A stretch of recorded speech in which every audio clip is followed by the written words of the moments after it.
I'm Sonali Basak, the Chief Investment Strategist at iCapital. Welcome to our latest series on model portfolios. I am joined today by Steve Kaplan. He is Managing Director and Head of Customized Managed Account Solutions at J.P.Morgan Asset Management. Steve, thank you for joining us. It's a really interesting time to talk about models because there's a huge perception in the industry that models and private markets are kind of perfect for each other.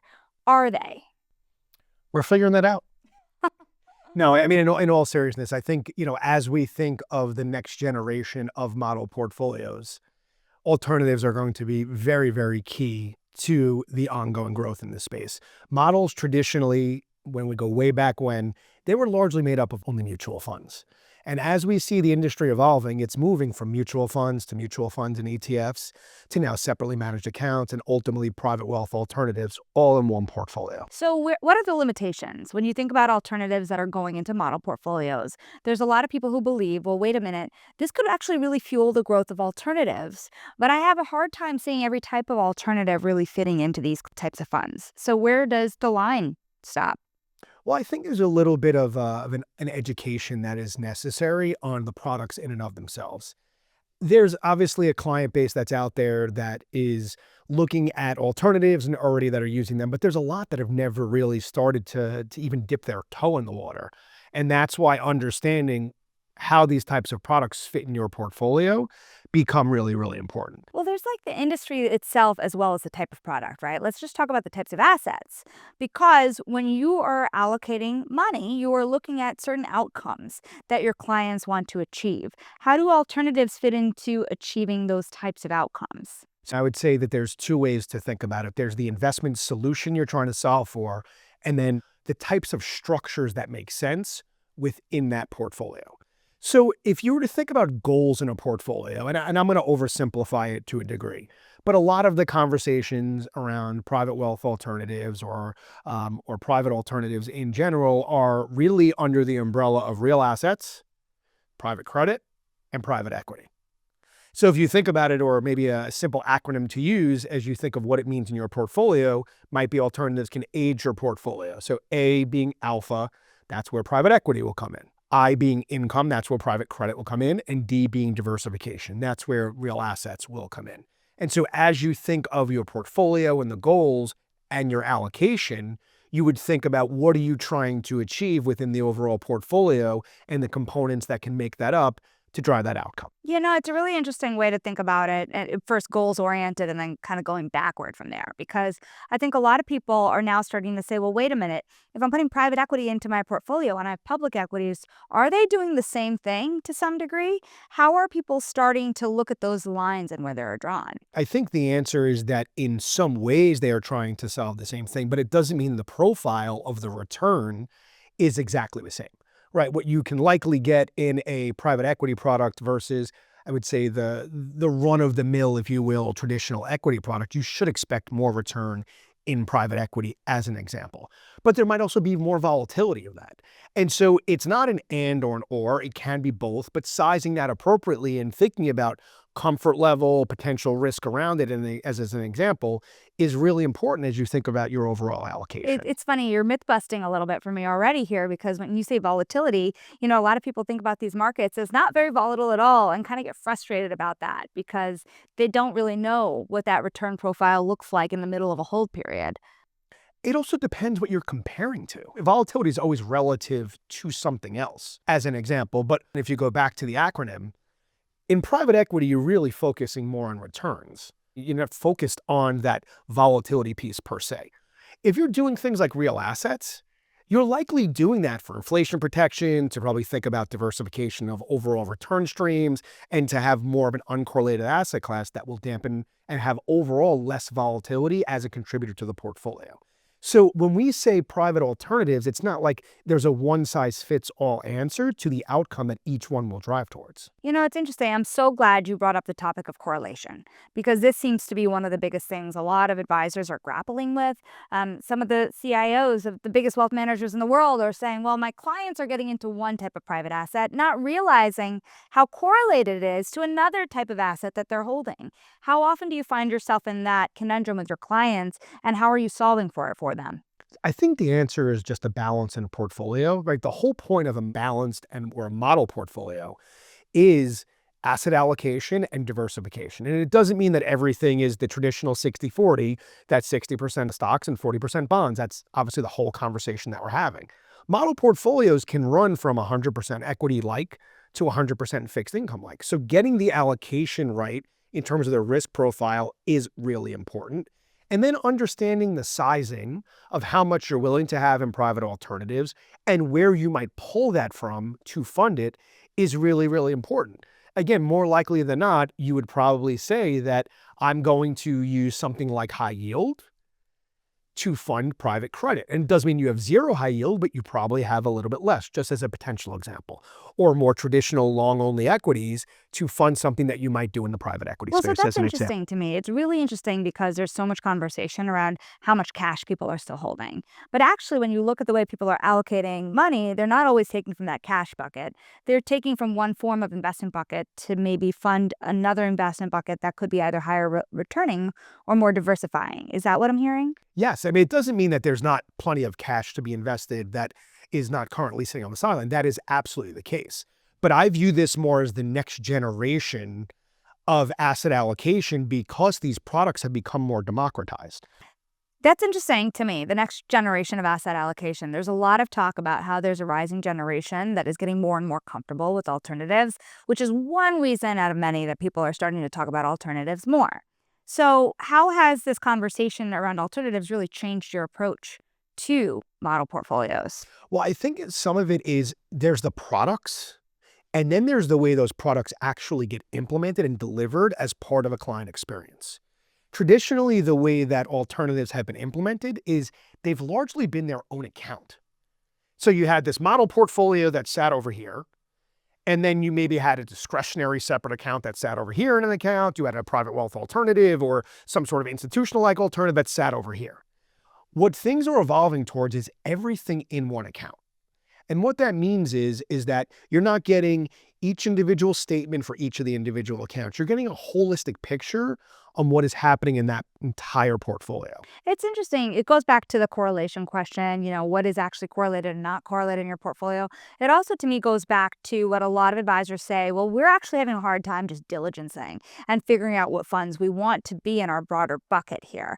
How much is the model portfolio just creating greater ease of access, whether that is from the actually getting your money into the fund kind of a conversation, or just how do I know where to go in this giant landscape of alternatives? Well, and I would say that's also a giant landscape of model portfolios, Yeah, right? So that's because that's the right. subcomponent of it. The model portfolio industry, to what we hear and see, is roughly $8 trillion today, going to 13 trillion. Now, as you think of the overall evolution of all of this, the way that these portfolios will ultimately come together is going to be something to the effect of, again, like I'm thinking about everything together and I'm looking at it and saying holistically, what's the outcome I'm trying to drive towards, right? What's the right risk profile around those things? And what's the goals that we ultimately have for the components of the portfolio? Now, what does not work in a model portfolio, especially when it comes to private markets? Are there structures that just won't cut it? I would say it's more structured than anything else, right? Anything that kind of has capital calls, I think, going to be very difficult today, at least, to seamlessly implement. So that's one thing I think that still needs to be figured out. But even in the world that we're evolving to, I do think, just going back to the point of education on outcomes of these individual investments is really important. And in addition, education to liquidity. So investments, if you think about it, the range in a traditional large cap universe investment, like it's a relatively narrow range between like a top-ish manager and bottom-ish manager. The range as you start getting into alternatives can be a difference between highly positive to negative in results. And so the dispersion of those outcomes is really, really important, which is why understanding the manager or the GP that you are selecting, and ultimately trying to figure out when does this type of strategy work versus when it doesn't, because there's different types of strategies that work in different ways.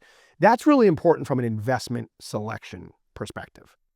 Yeah, absolutely. I mean, we couldn't agree more. Manager selection is a huge part of the story here. Dispersion of returns, especially within the asset classes. A private credit fund might have a different return profile than, of course, the venture where the dispersion is massive, But even right? in private credit, right? Like, and private credit may not be as much of as an example, but but if you were to use private credit, you could be very diversified across multiple components or multiple sectors of private credit, or you can be very narrow within a much smaller sector. The range of outcomes within that, because you're more concentrated versus not, can be very different.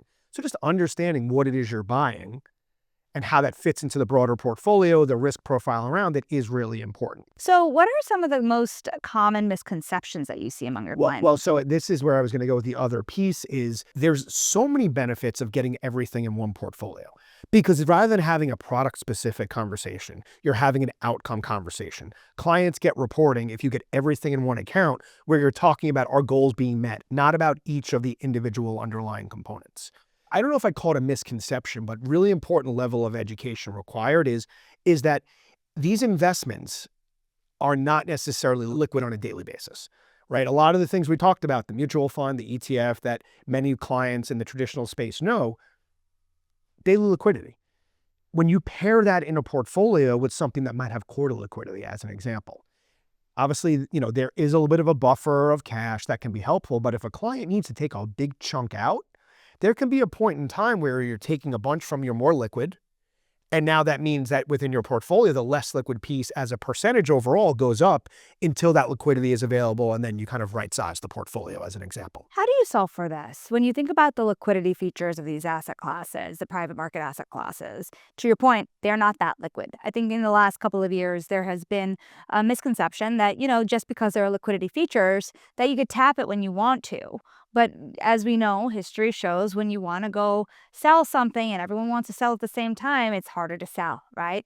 And so, how do you explain to clients how to think about the illiquid part of their portfolio? Well, I think this is the point of education, right? Like, I think the sum, not all, if you will, meaning that you will have a degree of liquidity.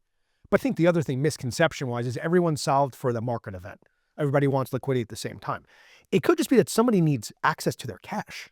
And it may not be that something's going on in the industry, but even in that example, depending upon how much money they need, it could be that they would want to take from the private portion of their portfolio that wasn't accessible.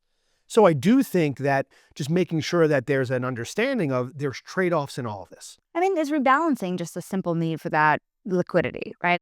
Absolutely. But I think with rebalancing, at least conceptually, usually happens within set timeframes. We're going to rebalance every quarter. That is part of it. But what if within the quarter, clients need access to dollars? Still have to figure that out as well. And it's a somewhat similar problem in a different way. Right. And if you're managing across public and private, you kind of need to be comfortable across those liquidity profiles, if you will. You have to be comfortable across the lid. And it's not only managing it, I think it's also buying, right? Because there's what you can do and how you think about your methodology as a manager or as a platform. But then there's how do we make sure that the people that are actually buying these types of products or solutions understand that there is a little bit less liquidity than what they're used to? I mean, would you just tell your clients off the bat that, hey, listen, these are the private markets part of the portfolios. They're less liquid, therefore don't consider them liquid, right? This is the part you can set and forget to some I degree. think that is the simplest approach, right? Just make sure that on the onset that it is understood that the benefit that you are getting in terms of different outcomes, in terms of being able to have different things that might provide different profiles in the portfolio, all to their benefit. They also will not have everything being liquid on day one or day two as they might be used to. I'm wondering from your perspective, is the illiquidity cost worth it? I think so. I think that, again, right, like as the industry evolves, as we look further out, and look, the markets have had a great run. And I'm not sitting here saying what's going to happen next year, but I think that as you look at the more and more markets continue to run, the more people have concern on potential pullbacks or what it could be in portfolios. The more diversification that you have in a portfolio and tools that you have access to, the more likely you are to meet your goals, assuming that you, again, are sitting tight for a long term as an investor. Yeah, it's preparing for a rainy day in a lot of ways. Absolutely. Steve, thank you so much for joining us here at iCapital. That is Steve Kaplan. He is the Managing Director, Head of Customized Account Solutions at J.P.Morgan Asset Management for our latest series on model portfolios.